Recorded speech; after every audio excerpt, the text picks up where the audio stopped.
Welcome to the Divorce Survival Guide podcast, where we have open and honest conversations about co-parenting, separation, divorce, and the hardest question of all, should you stay or should you go?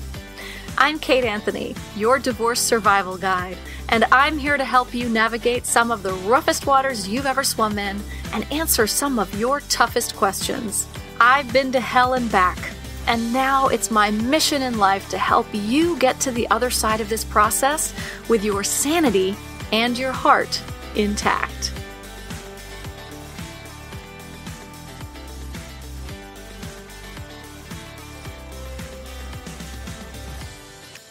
Welcome back. I am so happy to have you here for another episode of the Divorce Survival Guide podcast. So before I get to today's guest, I want to share some super exciting news. On February 3rd, I will be running my amazing foundational program, Rooted, live for 6 weeks. This is usually a program that you can do on your own, but for the first time ever, I'll be taking a small group of women through the program myself. This means that we will have weekly calls to process and coach through the content, and we'll create a small, intimate community to share the progress and process of the program. I love doing group programs like this because I get really connected with the women I work with in this way. And in turn, they come together to support one another in amazing and beautiful ways. If you're in my Facebook group, you know exactly what I'm talking about. The women in there are so incredibly supportive. Now imagine taking that to another level and actually going through this work with them. So doing a group program with me live is like that. Like what we have in the Facebook group, but on steroids. So join me. There is a link in the show notes, or you can just go to kateanthony.com, click on work with me, and you'll see a link in the drop down menu that says Rooted Live, and you can read all about it. This is like really sort of basic stuff that I think everyone needs to start with. This is where we dig into your inner guide, your inner critic. We talk about your attachment styles and boundaries, setting healthy boundaries and your values.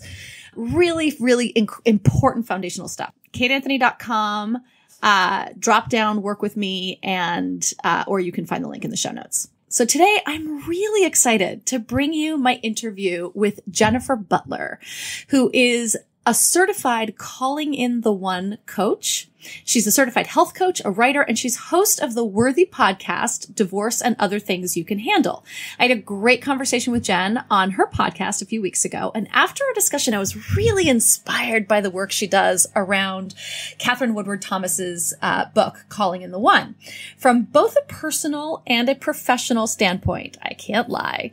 So as a bit of an update to this conversation, I want to tell you that I was so inspired by this conversation with Jen that before Christmas, I dove deeply into this work, and it has already had a pretty big impact, including opening me up to a really beautiful and intimate relationship with someone in my life, which I'm not going to say too much more about right now. So settle down, y'all, but I can absolutely track the work that I've been doing on this and how it's helped open me up to love in really new ways in my life. If that's not inspiration enough, I don't know what is.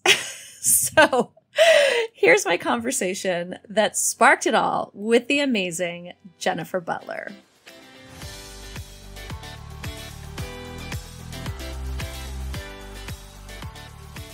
We have spoken on your podcast, on the Worthy podcast, which is awesome. And then we were like, we need to do this again. Exactly. My podcast.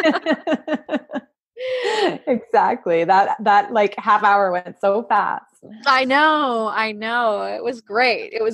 I love, we just sort of like by the end we were like, oh, okay, we're so like of a kind. Yeah. So it's always so good. Today we're going to sort of switch it up a little bit, and we're talking about Calling in the One, which was a book, right? And so Can you sort of talk a little bit about what that is, like, broadly?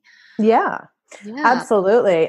So Calling in the One is a book. Catherine Woodward Thomas wrote it I think it's been like 15 years now, and it's still on the New York Times bestseller list. Wow. Yeah. Yeah. It's such a masterful piece of work. Like it's just stayed there. So, calling in the one, she created it in a time in her life when she was ready to really create the life that she desired. She wanted to get married. She wanted to have a child, and she wanted to do it kind of quickly. And she realized, just intuitively that what that meant was really showing up in her life in a different way than she had been. Because if you want to create different results, you can't create those from where you're at. Right. So, right. So she created. Keep doing what you've always done. You'll keep getting what you've always gotten. Exactly. And so the same held true for her, dreams or desires about love and relationship and motherhood. So she wrote this book, and it's 7 weeks to attract love into your life. It's a 49-day process. And she wrote it, kind of with the idea that you go day by day for those days, and there's reading and exercises to do. Mm-hmm. And the process was so powerful that she ended up writing the book and calling in her husband, having her child, and then creating over the years a coaching method based on the book, because the work is so powerful and it's deepened so much. Wow. And so you are a certified calling in the one coach, right? Correct. Is that the official title? Yeah. I made that up. Yep. That's the official title. Got it. So you've been certified in this process. It sounds like, it sounds amazing. I have to admit, of all the books I've read in my life, this is one that I have not read. So I'm really excited to have this conversation, because I think that I'm going to have to go out and get it. I was going to say, I think you need to put it at the top of your reading list now. It really does, especially since calling in for me right now, everything in my life is so great. I have a fantastic business. All of the things in my life are wonderful. And the one sort of missing piece is not having partnership. And it's not that I feel, and I'm very careful to say this to all of my clients and on the podcast as often as I can, I am super good on my own. I'm not miserable. I'm not lonely. I'm not depressed about it. And I want partnership. That's something that's important to me, right? And I think that my guess is that that's something that's important in this process of calling in the one. Absolutely. And I can totally relate. Like, I am single as well, and I love it, right? Like I am thriving, and I love the life I've created. But I think that the sort of truth at the end of the day is that we're human beings, and we thrive on connection with each other. Yeah. So, I think one of the big shifts, that is really important to make, and that we do make, is going from like needing that connection from a wounded place, to, wanting to share that connection from a space of abundance, and just fullness within yourself. Oh my God. Yes. Yes. That's it. That's so it, because I don't feel like I'm missing some, you know what I mean? It really is like, I've got this amazing life, and man, would it be great to come home to someone at the end of every day to just share and talk and unpack and all of that. Right. Absolutely. Amen to that. Mm-hmm. Yeah. Isn't there's like an OkCupid question? It's like, would you rather, are you looking for someone to go out with or to come home to? And I'm like, come home. I want someone to come home to, for sure. Oh, I love that question. Yeah, it's a good one, right? Yeah. So tell me about this process, this 7-week process. Yeah. So the process is it's a step-by-step process. And I would say like the most important components of it are, first and foremost, really letting go of, first discovering, and then letting go of, any blocks that might be standing in your way of really connecting with that deeper, truer part of yourself, and your really your internal power, right? Like, because all this power is inside of us. And when we can connect with it, I mean, gosh, we have the power to create things that we can't even imagine. And so Catherine teaches that there's really, there's 4 blocks to that. And so it's really discovering if there's any of those for you and then healing those. And those are any sort of resentments that you might be holding on to. And we can have a lot of those, right? When we come out of divorce, right? Especially especially if there's been betrayal or, anything really, coming out of divorce, sometimes there's a lot of that. Yes. And then even from childhood, right? Like, from childhood, from dating in the 21st century. Yeah. I mean, I think that it's interesting. I think that most of my blocks, and I've been working with this for myself for a while, and just sort of, cause I'm aware that there's stuff that I'm still carrying, right? That's not from my marriage so much as cultural stuff from dating in like the last 10 years, especially in the last 3 to 5 years. Cause I think the landscape has shifted dramatically since Tinder really came on. Yeah. Absolutely. Right. And so, there's a lot of my stories and my limiting beliefs at this point that have really been informed, not by my marriage, not by my childhood, but really about my experiences, that are legitimate. Right. And also holding on to those resentments, no matter what, is poison. Absolutely. And it's interesting that you said the limiting beliefs, right? Like, because that's, it goes together, but that's a separate block, right? Like we create these stories, really early on, I think. Yes. Sometimes they're from huge events that happened in our lives, or sometimes they're from something very little. But, we try to make sense of a very confusing world throughout our lives. And we believe some of these stories that we tell ourselves that just, they're not true, but it's what we build our lives around, right? Like, and we all have different ones. I know my story was I'm alone. I went through 30 something years of, oh gosh, almost 40 years by the time I figured it out, thinking and believing and showing up in the world, in my relationships, in my friendships, in my life, just with this story of I'm alone.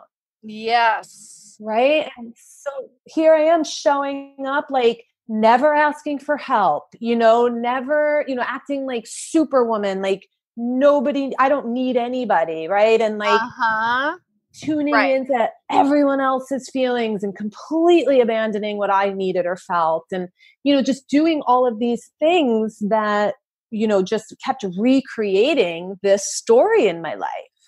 Yep. Yeah. Mine is that I'm not worthy of love. I don't deserve it. Right. Yeah. That's a big one. And so, God help the man who tried to love me when I was in that, right? Because I would just reject it. Yeah. And we're just, and then we kind of look and we're like, gosh, why does this keep happening to me? Right. Like for me, it was like, why do I keep losing my friends? Or why is nobody ever there for me? Right. And then when you're able to flip it and be like, oh my gosh, like I have been sourcing this. I have been setting people up to show up in my life this way. And then if you can, when you learn that and you learn how to shift out of it and start showing up in a different way, all of a sudden people start taking on a different role in your life. People, for me, people were there for me. They were there to help and just have these really deep and long life connections that I cherish. So beautiful. Absolutely. I want to tell you this because I feel like you'll really appreciate this. And I want to tell my listeners this as well, because just last, I don't know when the full moon was just a couple weeks ago, last week. I don't remember. And I always, for the last, 6 months or so, I've become very diligent about my full moon and new moon rituals. And so I was thinking about my limiting beliefs around love and allowing love into my life and calling it in. And I went out to the full moon, and I didn't do a whole ritual. I didn't do the burning. Sometimes I'll write stuff on scraps of paper and I'll burn it under the full moon. And sometimes I just go up and I just say what I need to say to her. And so I was standing there under the full moon, and I was looking up, and I said, okay, I release these limiting beliefs. And I listed up a few things that had been coming to me in my journaling and my morning pages and all of that. And as I'm staring up at the full moon, offering up my limiting beliefs, because for those of you who don't know, the full moon is the time of letting go. And the new moon is a time for creating and for setting intentions for the next lunar cycle. And the full moon is just releasing whatever you need to release, right? So that's what I was doing. And I'm staring up at the moon, and I'm offering everything up to her. And as I'm staring at her, a shooting star goes right by in the sky. Wow. And I was like, holy shit. Wow. Okay. Oh my God. Yeah, it was pretty amazing. It was I pretty love amazing. that. Yeah. Yeah. Wow. So awesome. Yeah, it was great. I stood there for like a good 2 minutes, like, did that just happen? Yeah, I was to say, like, in awe. Did I imagine that literally just happened? And then crazier still is that 2 nights later, I was outside. I was looking out the window, or I was on my porch, and I was just looking up in the sky, and another one went by. And I was like, okay, wow. got it. Girl, you are ready to let all that stuff go. Right? Yeah. Right? Yeah. Oh my God. Anyway, okay. So, and here's the thing. One of the things that there's this balance here, right? And I want to name it and I think we should talk about it, which is this idea that in so many, a lot of coaching and in so many sort of personal development, spiritual areas, right?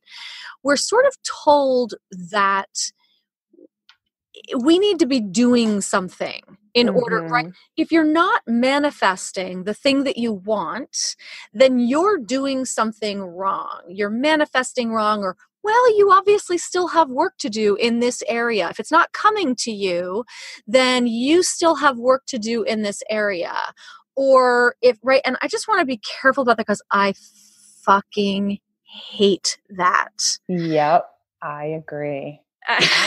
I knew you. I agree. And you know what? I have struggled with that. That. Yep, me too. I love Abraham Hicks. I think it's so powerful. But, I can share as somebody who walked around forever. I mean, until recently, I walked around with this belief that the universe, God, whatever, is sort of watching me. Yeah. And if I don't do things right, then I'm going to sort of get punished. And if I do it wrong, and it just became conscious recently. And I was like, oh my gosh, I don't care it's not that I care what other people think. I'm walking around scared to death of what the universe thinks. Right. And I'm like, holy cow, how you can't live that way. Like, oh my God, right? Right. So yes. Yeah. And then the idea that, it's just this idea that if you haven't gotten the thing that you say that you want, it's because you haven't done enough work on it. Right. Yeah. Or there's still another barrier. And as a personal development professional, and this is why I think, it's important for us to have this conversation, right? As a personal development professional, I think that there's always more work to be done. Exactly. I am always excavating. I am always looking. I'm always working. Right. And, recently my therapist was like, maybe you're good. Like, maybe you should stop pathologizing yourself. Maybe it's not because you're doing anything wrong.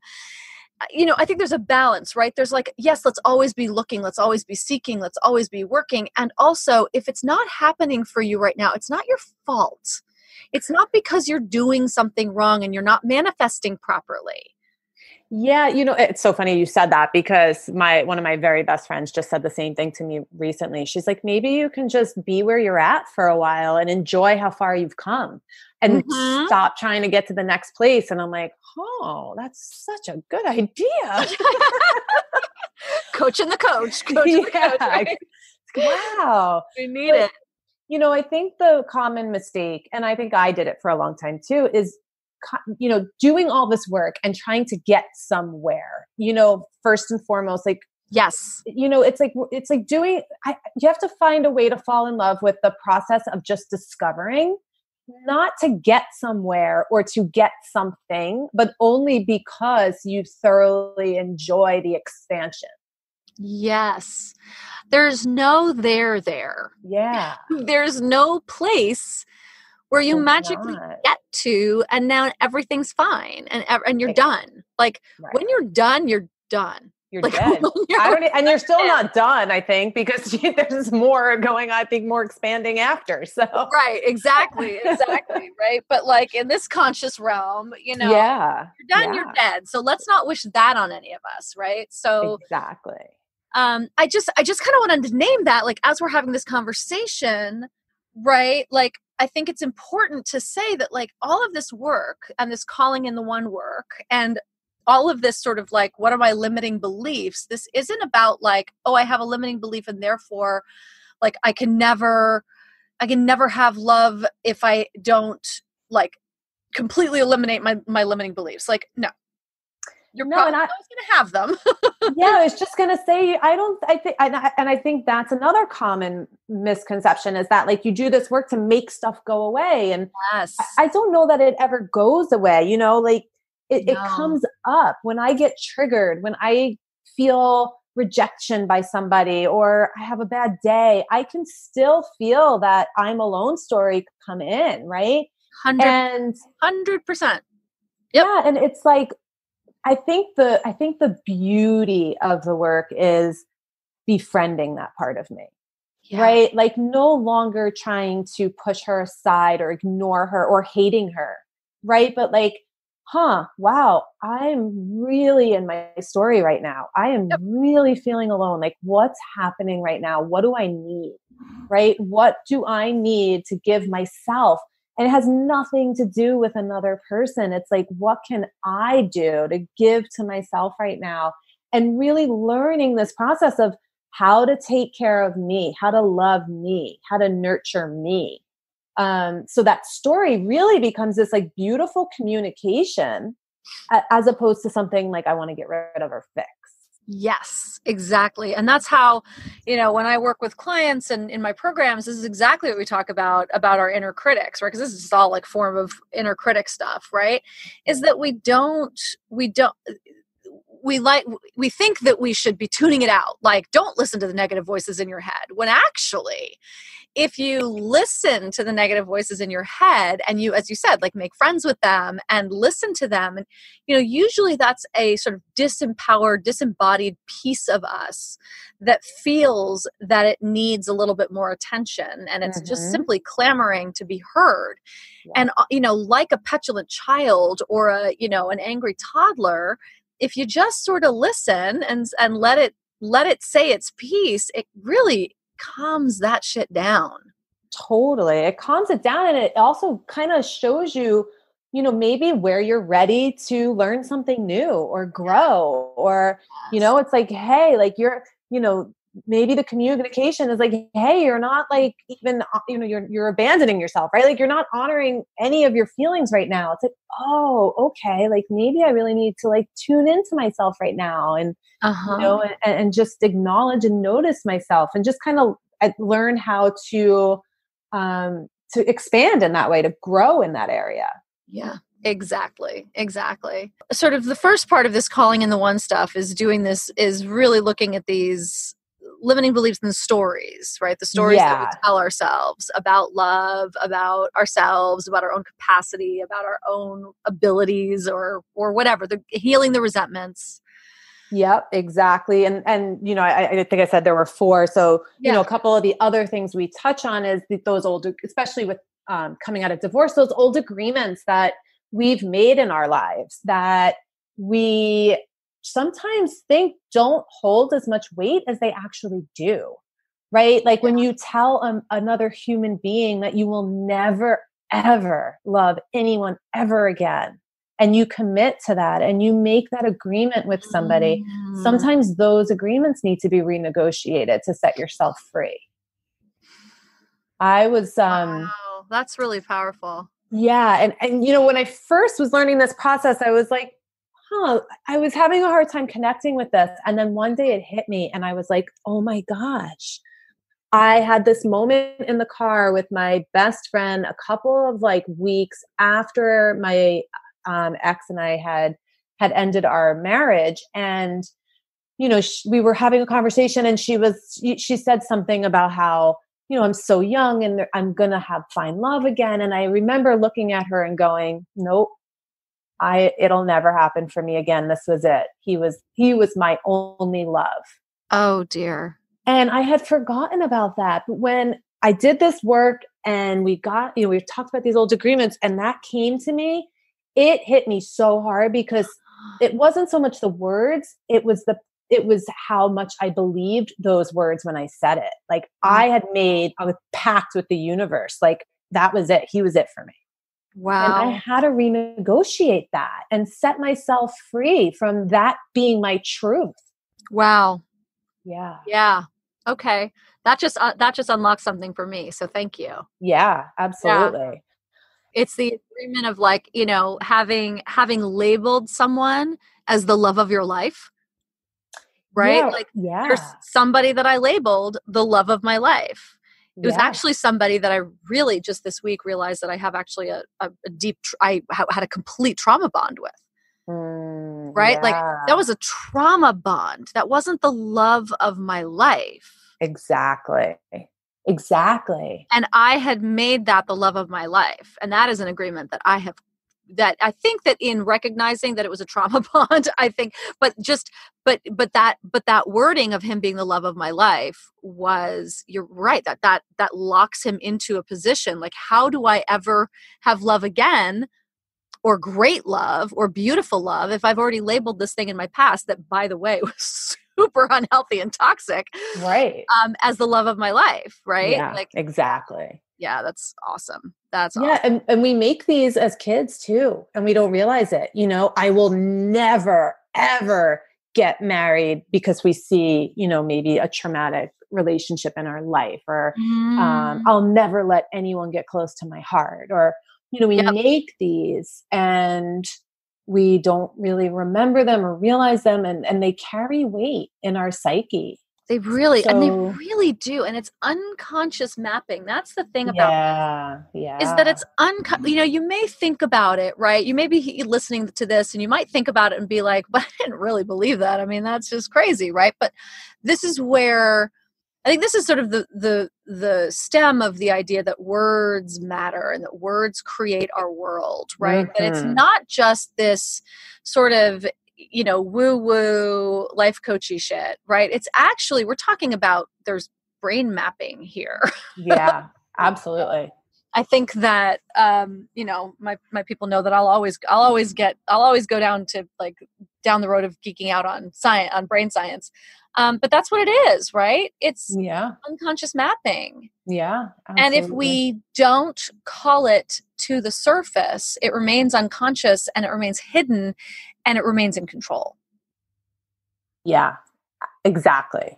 And then we're making decisions from that point and choosing from that story, from that place. And that doesn't align with what we desire for the future, right? So there's this sort of misconnect or disconnect. Yes. Yeah. Yes. That's awesome. And then we also look at toxic ties in our lives now.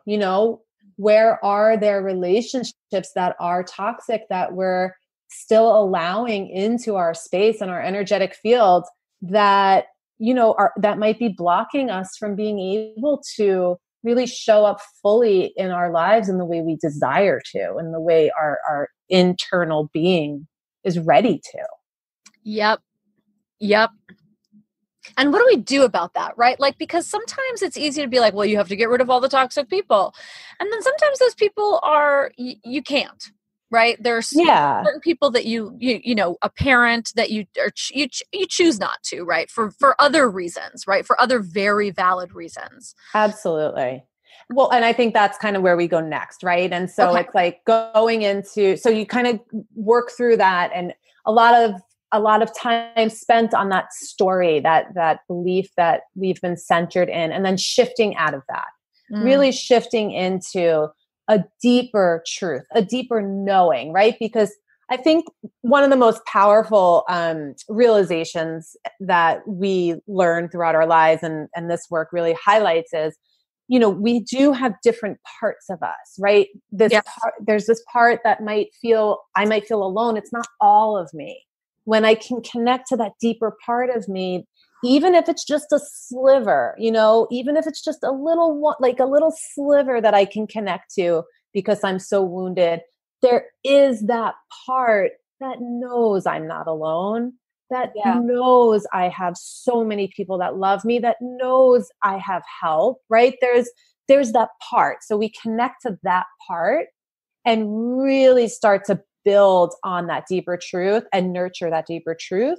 And one of the ways we do that is through learning new ways of showing up, learning the skills that we might not have developed because we were so stuck in that story.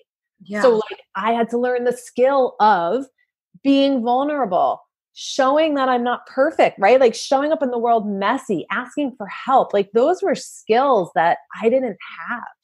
Yeah. That I had to learn. And so like these toxic ties, right? Like setting boundaries. That was, I don't even think I understood what boundaries were.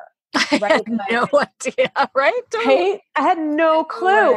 But suddenly it was like, wow, like, okay, I have this really toxic relationship that I can't get rid of it, right? Nor would I want to, but I can create a different reality, right? I can shift this so that it aligns with who I am choosing to be now. Yes. And, you know, one of those ways for me was, you know, setting boundaries and really honoring those. You know, for me, you know, I'll share, you know, my mom and I have had a pretty, you know, rough kind of going of it, and not always really aligning. And for so long, I felt kind of like, same. I'm just going to whisper over here. It's hard with mom, right? Like I mean, really hard with moms. Yep. Yeah. And so, and for a long time I felt victimized by it and just kind of like, oh, so defeated, and I didn't have a choice, and I was just stuck with her. And it really disrupted our relationship, and it didn't feel good. And when I made the choice to find a way to heal this toxic tie that I had contributed to, I had helped create with my mom,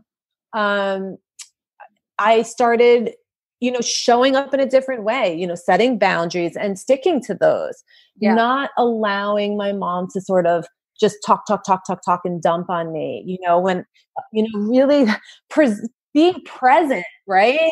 You know, we can't always get rid of relationships. That's true, but we can show up in a different way, and the relationship will alter. It might not be perfect. My relationship with my mom is not perfect now, but wow, it feels a lot better than it did. And there's beautiful moments. And now I can appreciate the mom I have instead of living in this space where I was wishing for a mom I would never have. And that's not my reality. God. And that was so tragic for me, that feeling, right? Of like, and I think I actually had to go through that, the mourning and the grieving, what I didn't get. And I think that's true in my divorce, in my relationship with my mother, right? In all of these things, when you're coming to terms with something that you wanted, right? And, you know, in the coach training that I did, we call it, you know, healing a disappointed dream, right? That you're grieving the disappointed dream to allow yourself to do that, right? To allow yourself to grieve the fact that you didn't get the husband that you wanted, that you didn't get the marriage that you wanted. I had to do it with my son. I had an infant with colic who screamed for 6 months straight for 16 hours a day. And I didn't get the baby that I had always dreamed of, right? You know, the calm, cute, staring up at me, like all those beautiful Pampers moments that you think that you're going to have. I didn't get them. Right. I got a completely different experience. And so just allowing the time and the space to grieve the mother that we, that we didn't get the mother that we wanted. And so didn't get the nurturing that we needed. All of those things, right. To allow the space to grieve that, I think is so, so important. And it's so healing. Absolutely. And then once you do that, you're left with the sort of the ability to nurture yourself, right? To give yourself everything that you didn't get. Yes. I know for me, until I allowed myself to grieve that and honor that, I was abandoning myself in those areas. I was not giving myself those things that I didn't get because I was so disconnected from them. But once once I grieved it and allowed space for it, then I was like, gosh, like now I know what it feels like to be nurtured because I've nurtured myself. Yeah. And it's like one of those woo-woo, hippie life coachy things, but there's really something to this inner child work. Yeah. There really, really, really is. And, there are ways into it from a coaching perspective that it can be so powerful. Yeah. It's woo, but at the end of the day, I think it really just is the sort of, it's like the connection to your power. It's like the thing that kind of lets you inside of yourself in a way that's like, wow, like, yeah, I want to be with other people. Like I want to be with another human. I want to be connected and have intimacy and love and all of that. But it's not from neediness, right? I don't need someone else to nurture me in the way that I never received it. I've got this. I can nurture myself. And then I can come to another human being fully nurtured. Yep. Right?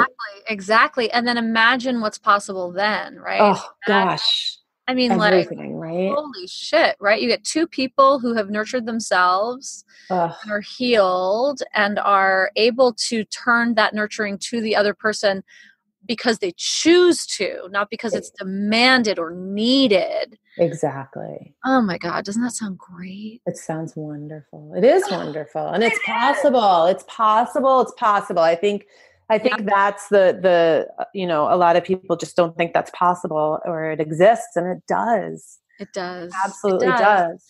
Yeah, I have a friend whose therapist, she was in a place where she was really, really, really doubting that it was possible, that it existed. And her therapist had her do this amazing exercise that I love and that I highly recommend, which is that she made her start keeping a binder full of like examples of this kind of love. So, and at first my friend Stacey was like, I don't see that anywhere. And she's like, well, then make it up. Like have it be celebrities. Start off with celebrities. Right. And she's like, but you don't know what's in there. She's like, it doesn't matter. It's what you see. It's the archetype. It's the manifestation of this in reality. Right. And now anytime we see a man even if we don't know anything about the man, or we don't know, right. When we see something that is emblematic of that spirit of love, we're like, it goes in the binder. It's got to go in the binder, right? Even if it's a moment, right? It's, one person doing something that's that loving and selfless, it goes in the binder. I love that. Isn't it cool? It's like it's like a vision board, but it's a binder. Yeah. Well, that's exactly, so, the calling in the one process, one of the cornerstones of that is setting a bold intention, right? And so that's exactly, what you're talking about through this binder is like this living, breathing sort of representation of what your intention is for the future, right? Like, what is it that you desire? What is it that you want to create for yourself, for future love? Yeah. But that intention, when you set it to be so bold and just a little bit outside of what you really believe is possible, then you can use that as sort of a guiding point for how you make your choices, right? Like, like I'm standing for this powerful, intense deeply connected love that I now know is possible because of this binder. Right. Well, when I'm faced with, am I going to say yes to this guy who, is, not showing up in this, and this way? Well, no, because he doesn't fit my intention. He takes Absolutely. me further away from it, or represents, the way my past story. So it allows you to sort of have this guiding light to live into what it is that you want to create in your life. Yeah. All right. We have to take a quick break to hear a message from our sponsor. And then we're going to come back and I want to talk a little bit more about this intention setting process. So we'll be right back. Let's continue on with this idea of the of intention setting. What does that look like? Is there a process to that besides a binder? Yeah, I love that. I think I'm going to use it. It's great, right? I know. I totally stole it from my friend Stacy's therapist. Thanks. Yeah, no, it's a great one. Yeah. And another thing that sometimes I think comes off as very woo-woo, but it is based in science, right? Like our brains, we filter out what we believe to be true, right? And we filter out what fits our sort of story about life, right? And so when we can spend time visioning into our future, and in this case, if it's calling in love, visioning, and the visioning process is deep, right? It's not just kind of in a headspace thinking about what you want. It's allowing yourself to get into a space where you're envisioning what it would feel like. Right? Like, yes. How would I feel if I were holding hands and looking deeply into my lover's eyes? Right? How would it feel to be so supported and held and feel so safe to be in my feminine and be at my fullest expression?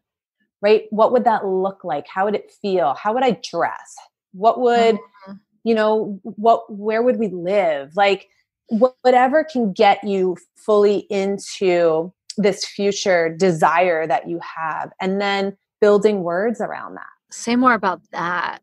The building words around it. Yeah. What does that mean? I'm so into this right now. Yeah. It's so I do a visioning with my clients, and we really get deeply into this space, right? Like, what would it look like? How would it feel? What would we be doing? How would I be showing up? Right? This woman who is in a deeply connected, epic love, well, gosh, she would have awesome boundaries, right? Like, she would have awesome boundaries. She would really be in touch with her feelings and her needs, and she'd be really adept at communicating those.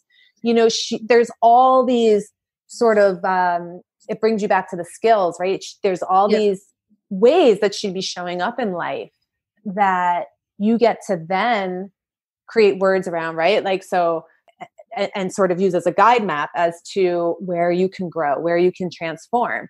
But then you put words around that, right? So like, my intention is to be, in a deeply connected and spiritual and epic love with a man or a woman, whoever you are, who respects and loves and supports and cherishes me and our, I'm kind of doing this off the top of my head, but our vision, our future together. Right. And you just put words around that so that, and you want to make sure that you feel it, right? You feel it in the deepest part of yourself, that's what your dream is, right? It's like allowing yourself to dream about what's possible, and then learning how to believe and create, believe in your ability to create that.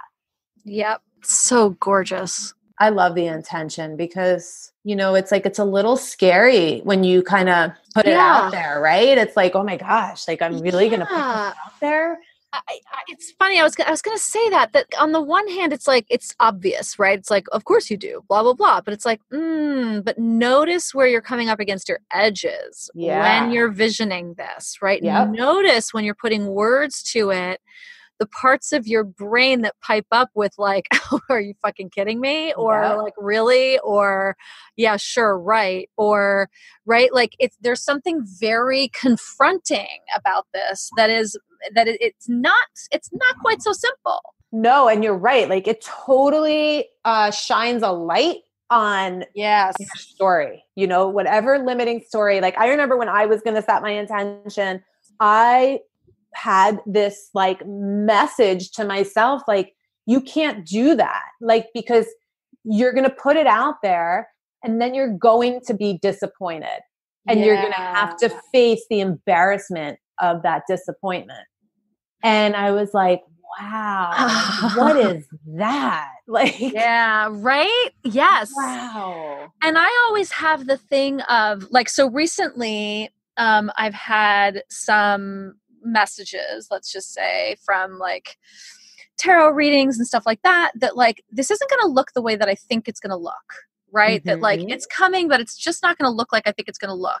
And so then there's a part of me that's like, well, if I put words to it and I set an intention, I'm creating boundaries and limits. And like, what if it's something outside of those boundaries, right? And then like, I get really in my head about it, right? What if it's not?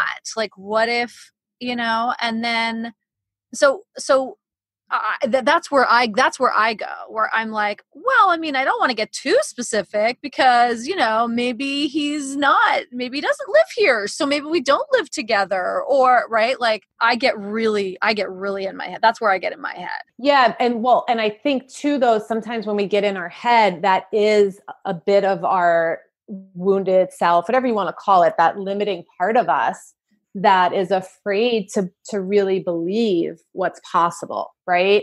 And so when you get in that space, it's again, like, okay, let's get curious about that. What do I need to learn here? Or what is being kind of pushed up against here for me?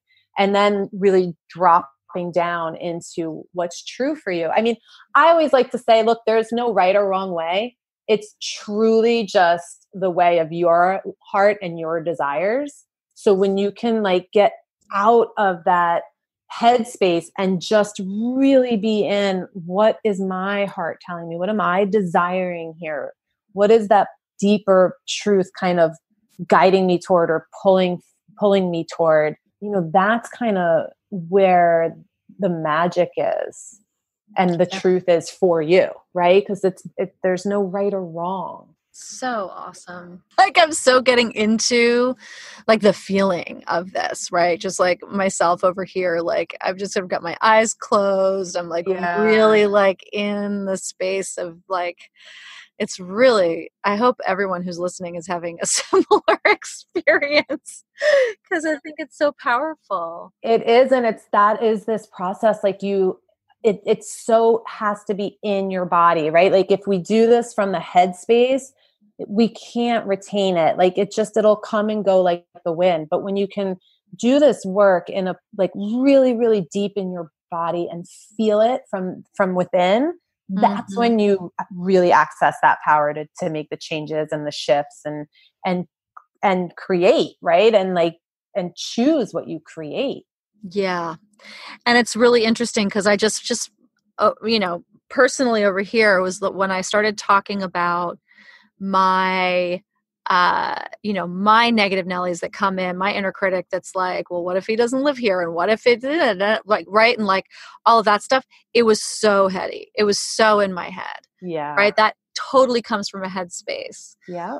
And I could feel that shift in my body and in my entire energetic sort of space and sphere, right? And then when I drop into, when I can sort of move through that and go right back into the being of the feeling, it's a whole other experience.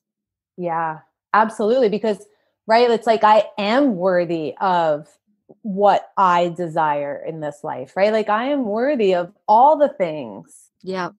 right? When you're in that deep space. Yep. Absolutely. Yeah. I want everyone to try that on at home, that like feeling the difference between when you're like in the vision and feeling it versus in your head trying to analyze it or figure it out, right? It's just a different experience. It's a totally different experience. And you can feel it in a different part of your body. And I can even hear clients that come, like when they're speaking, you can tell in their voice. Totally. 100%. You know, it's like, where are you speaking from? Yep. But what I love is like, it doesn't matter where you came from. It doesn't matter your story. It doesn't matter how badly, you know, maybe you've been betrayed or hurt or anything. It doesn't matter. Like from wherever you are right now, like you can create whatever you desire for the future, whatever you desire. Like it's all within you. And that I think is the most powerful thing in the whole world. It's all there.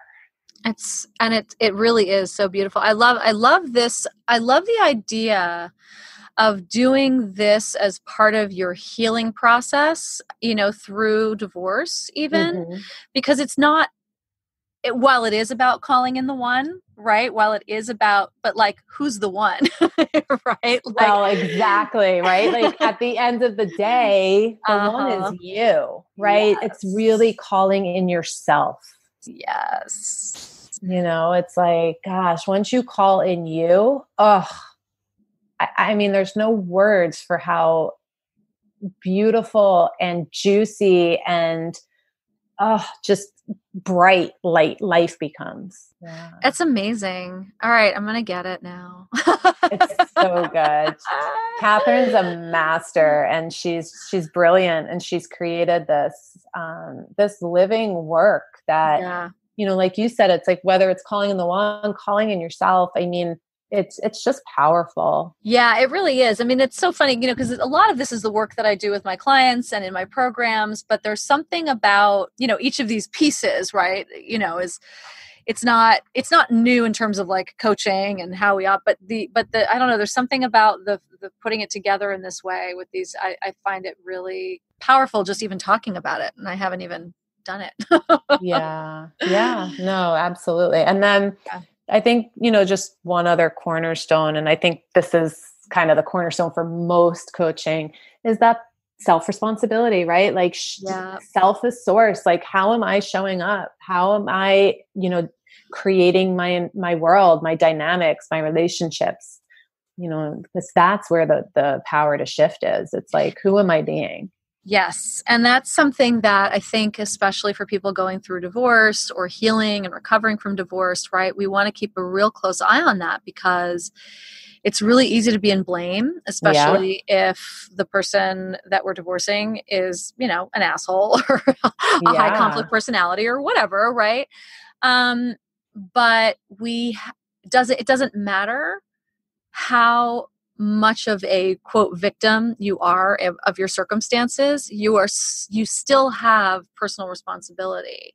Yeah. And absolutely. that's not about like shaming or blaming. That's like the most empowering thing that you can take on. Totally. It's right? freeing. It's freedom. It's so freeing, right? Because it's not like you're at the mercy of somebody else and their, you know, and their whims. It's like, no. I get to say, I get to dictate, I get to stand on my own 2 feet and claim this, whatever it is. Right. Yeah, absolutely. It's the most freeing and empowering thing you can do, is just have the willingness to stand in and reflect on, in a way, like you said, without shame, without blame, any of that, but just willing to look at your own truth and be like, wow, I showed up in this, and I co-created this by, you know, not ever saying how I felt, not ever setting boundaries, you know, not ever allowing myself to be vulnerable, whatever it is, right? Like, because then you get to make changes. Then you get to be like, all right, gosh, I'm never going to do that again. Right. I'm never going to show up again in that way. And then I'll never have to live through this experience again. Exactly. And that's the thing, right? As I talk about ad nauseum on this podcast, right? Is that there, 50% of first marriages end in divorce, 68% of second marriages end in divorce, and 74% or 3 or something like that of third marriages end in divorce. And this is it. We get to take personal responsibility. And when we do that, we have the power to create something different for ourselves. Exactly. Exactly. I mean, I know for sure that I will never go through that sort of toxic, relationship that I co-created with my ex, and that's in my power because of how I'm showing up. I'm not a victim of that. And if I had stayed a victim, chances are I would have co-created another relationship very similar to that.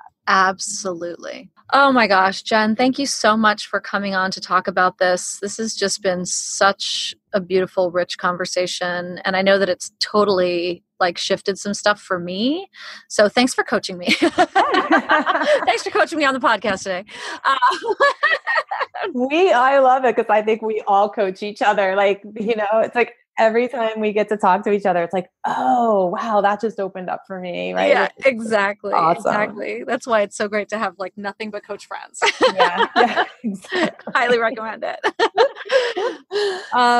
So yeah, thank you so much. So where can people find you? Everything will be in the show notes, but where can people find you? And you're offering people a free free 20-minute call, right? Yep, absolutely. I do a free 20-minute session. So just reach out and I'd love to talk to you. And then I am at Jen Joy Coaching. It's JENN, joycoaching.com, and same on Instagram at Jen Joy Coaching. Well, thank you for having me. I mean, this has been amazing and you're just wonderful to talk to. And as you know, I'm a big fan. I love what you're doing. Oh, thanks, love. Back at ya.